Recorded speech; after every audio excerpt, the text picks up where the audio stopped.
wassalamu ala asyrafil mursalin wa ala alihi wa sahbihi ajmain. Rabbi shrah li sadri wa yassir li amri wahlul 'uqdatam min lisani yafqahu qawli. Assalamualaikum, selamat malam kepada pengacara majelis, kepada pengurusi majelis dan pengelola tetap klub KPP, saudara jurulatih dan saudara kedua jurulatih kita dan hadirin dan hadirat sekalian yang saya hormati. InsyaAllah pada malam ini saya ingin mengisahkan satu kisah pribadi saya yang bertajuk Malang Berlipat. Malang Berlipat. Kalau dalam cerita Melayu dulu, saya dengar lakonan apa dulu, dia kata Malang Pak Malau, Malang bertempat, tapi Malang saya Malang merempat. Jadi Malang saya adalah Malang Berlipat. Kisahnya memaparkan seorang anak muda yang baru menamatkan pengajian universitinya pada tahun 1987, di mana pada masa itu tekanan kemelesetan ekonomi semasa, beliau tidak berupaya mendapatkan sebarang pekerjaan berjawatan makan gaji. Mau tidak mau, terpaksalah beliau pulang ke kampung asal kelahirannya, bernama Kampung Ai Arsahan di Tanah Merah, Kelantan. Dengan semangat yang rasanya keinsafan yang begitu tinggi untuk membalas jasa-jasa pengorbanan orang tuanya, dan dengan kos-kos yang telah dibelanjakan, beliau tidak berputus asa. Walaupun tidak dapat kerja makan gaji, cuba berusaha apakah perusahaan yang boleh dibuat di kampungnya sekadar mendapatkan apa jua pendapatan.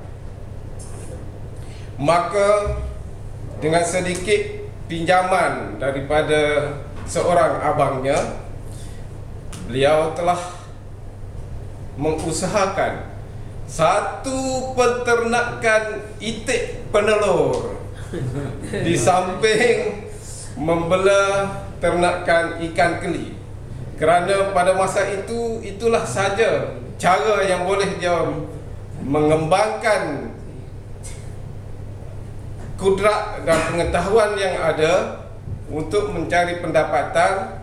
Dan tambahan pula, itulah kempen oleh kerajaan pada masa itu untuk menghiburkan para siswazah yang terpaksa menganggur. Semua orang menganggur. Mau tidak mau, maka mulalah dia menternak itik penelur dengan memulakan 1,000 ekor jenis 1,000 ekor anak itik berasal daripada Thailand. Dan di samping itu mengusahakan kolam ternakan ikan keli bersebelahan dengan ternakan itik tadi. Dan untuk membantu beliau yang tidak biasa membuat kerja-kerja keras dan kerja-kerja operasi kampung ini, beliau telah menggaji seorang pekerja kampung yang dinamakan, dikenali dengan nama Z, untuk membantu beliau. Jadi anak muda itu yang pada tahun 1987 itu, yang terpaksa menganggur dan mengusahakan ternakan itu, adalah tidak lain dan tidak bukan daripada saya sendiri. Saya lah pada masa itu yang telah berusia, dan yang anak muda yang pada masa itulah menjadi seorang bapa tua pada masa ini. Namun kenangan lampau ingin diutarakan Moga-moga menjadi ingatan berfaedah kepada saya sendiri, dan jika ada baiknya pada saudara dan saudari pada malam ini untuk mengambil manfaatnya. Watak yang akan terlibat dalam kisah ini adalah lebih kepada tertumpu kepada dua watak, iaitu saya sebagai pengusaha dan Zack tadi sebagai pekerja saya. Masalah yang saya hadapi untuk dalam yang boleh menyebabkan saya rasa membawa kepada malangnya perusahaan saya ini adalah Z ini adalah orang kampung yang tidak pergi sekolah.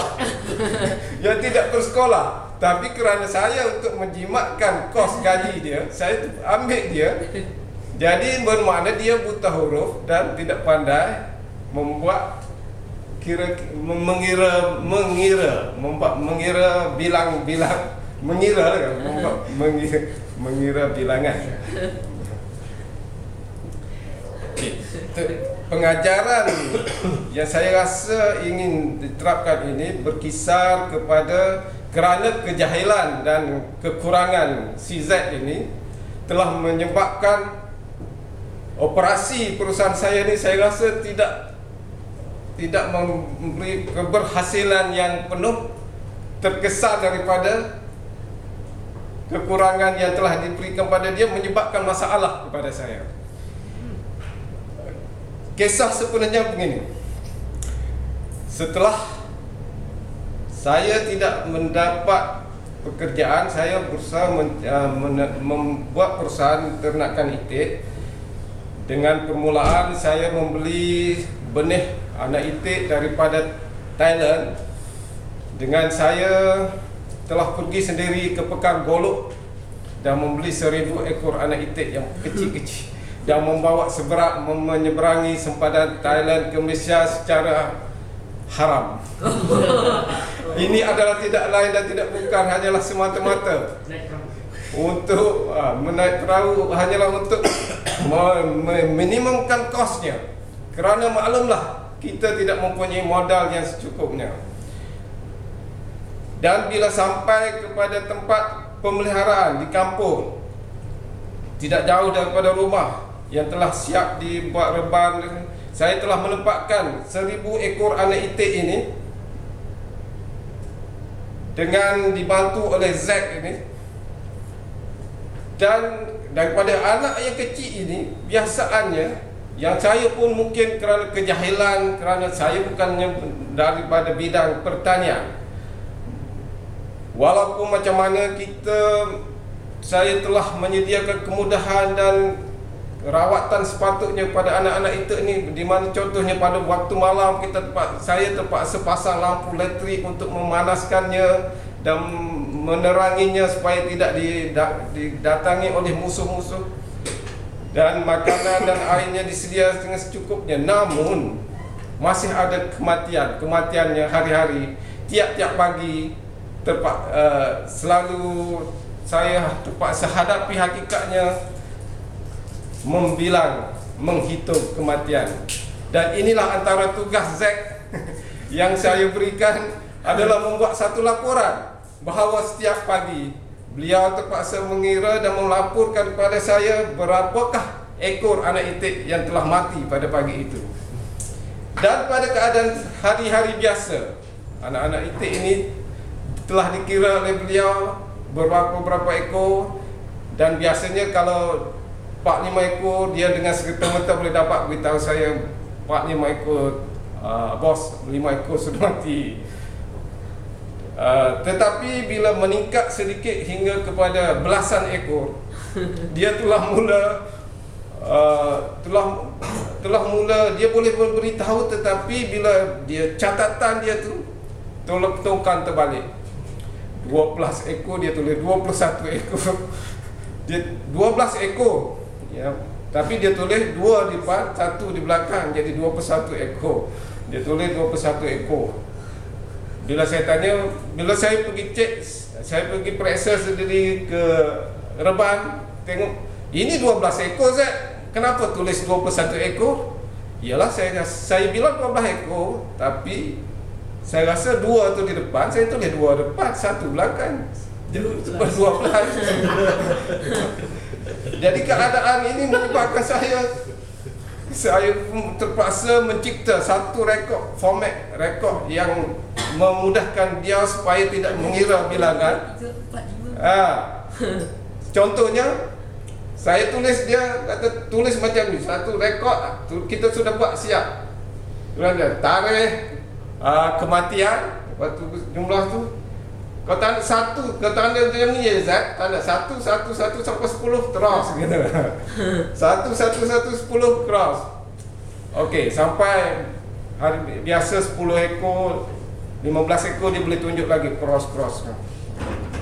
Tetapi kemuncaknya yang boleh mendatangkan ke masalah yang begitu genting pada saya ialah pada satu hari bila kolam ternakan ikan keli saya ini semuanya mati, bergelimpangan mati, semuanya timbul berkapal-kapal.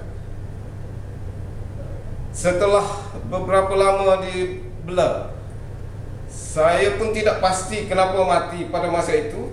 Dan untuk menghiburkan hati yang telah rasa kecewa dengan kematian satu kolam ikan ini, dan untuk mengambil sedikit keuntungan, manfaat daripada tidak mengalami kerugian langsung satu kolam, saya mengarahkan anak-anak ikan ini diberi makan kepada itik supaya ianya memberi satu sumber protein yang baik bagi itik. Itik ini sebenarnya memerlukan protein supaya dia tidak mudah lembek dan mati. Jadi saya fikir dengan beli ikan ini menambahkan dia punya manfaat dan kesihatan dia. Namun itulah pengajaran yang saya ingin utarakan, bahawa kita janganlah pandai-pandai merasa mengikut kepala kita saja tanpa ilmu. Kerana ilmu itulah sebenarnya penunjuk kepada segala kejayaan. Rupa-rupanya ikan yang dimakan oleh Zat pada hari ini, besoknya memberikan akibat